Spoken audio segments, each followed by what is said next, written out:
আগফালে দীঘল কৰিম আগফালটো পাছফালটো আগফাল এনেকুৱা বনাই দিম লাগি যাব তালফাল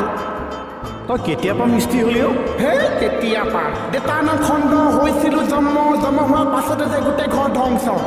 হোৱা ঘৰখন মই কৰিলোঁ সৃষ্টি তেতিয়াবা মানুহে কয় মদন হেনো মিস্ত্ৰী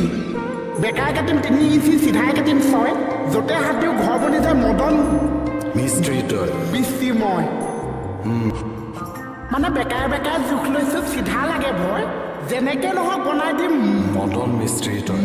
মিস্ত্ৰী মই